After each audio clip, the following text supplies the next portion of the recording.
Баршаңызға сәлем достар. Бүгін сіздермен осындай керемет болып шығатын Наполеон тортының рецептімен бөлісемін.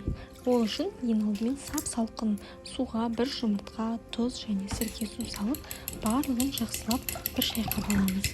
Одан соң бөлек ыдысқа електен өткізіп аламыз. Алдын ала ұнымызды, оның үстіне қатып тұрған сары майды үккіштен өткізіп, ұн мен осы сары майды біріктіреміз. Яғни қолымызбен біркелкі масса болғанша осындай қалдырамыз, масса қыламыз. Одан соң үстіне жаңағы дайындап алған сұйықтықты құйып, екі массаны біріне бірін біріктіреміз. Осындай қатпарлы қамыр болып шығуы тиіс. Осыны целлофан пакетке салып, 1 сағатқа тоңазытқышқа салып қоямыз. Оған дейін кремін дайындаймыз. Ол үшін 3 жұмыртқа, оның үстіне қант, жүгері крахмалын салып, барлығын жақсылап венчурный көмегімен шайқап аламыз. Одан соң оның үстіне сүтімізді құйып, тағы да бір араластырамыз. Осы массамызды газ отымызға қойып, үздіксіз араластыра отырып, яғни массамыз қою болғанша осылай араластырып тұрамыз. Асты жабысып қалуы мүмкін, сондықтан үнемі араластырып тұрыңыздар. Міне осылайша үсті бүлкілдегеннен соң 1-2 минуттан соң газ отымызды өшіреміз. Одан соң бетін жауып толықтай салқындатамыз.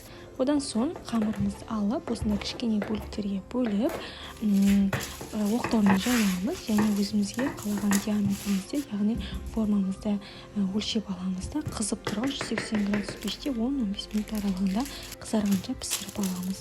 Және қалған шеттерін осылайша пышақтың көмегімен алып тастаймыз. Және пісу барысында шанышқымен тесуді ұмытпаңыздар, себебі пісу барысында қамырымыз көтеріліп кетуі мүмкін. Осымен барлық қорждарымызды осы әдіспен толықтай қып-қызыл болғанша пісіріп аламыз. Майлылығы қатты, яғни 30-35% кілегейімізді миксердің көмегімен шайқап аламыз. Одан соң жаңағы заварной кремімізбен екеуін барлығын біріктіреміз, яғни аз-аздан сала отырамыз, оны да жақсылап араластырамыз. Екеуінің температурасы бірдей болғаны маңызды, себебі жаңағы кілегейіміз іріп кету қаупі бар, сондықтан екеуін аз-аздан салып, бірдей температурада біріктіреміз.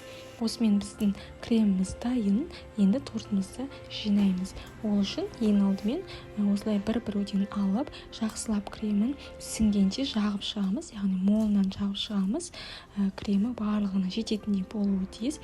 Біріне соң бірін үстіне қойып, үстіне де және жан-жағына да крем жағып, сонымен тортымызды жинаймыз. Және де достар, қазақ тілді контентті, яғни менің осы каналыма өз қолдауларыңызды білдіріп қойыңыздар, лайк басып, пікірлеріңізді жазып, қоңыраушаны басып қоюды ұмытпаңыздар. Осымен біздің тортымыз толықтай жиналды, және жанынан шыққан, яғни шет-шетін қиып алған бөліктерін ұсақтап бөліктерге міне осындай жан-жағына және бетіне толықтай сеуіп шығамыз, және бетін жауып, бір түнге тоңазытқышқа салып қоямыз. Осымен біздің Наполеон тортымыз дайын. Сіздер де дайындап көріңіздер. Өте керемет, ауызда ерейтіндей болып шығады. Сәл сіңсе, одан сайын керемет болып шығады. Сіздер де дайындап көріңіздер. Барлықтарыңызға ұнайтынына сенімдімін. Ас болсын.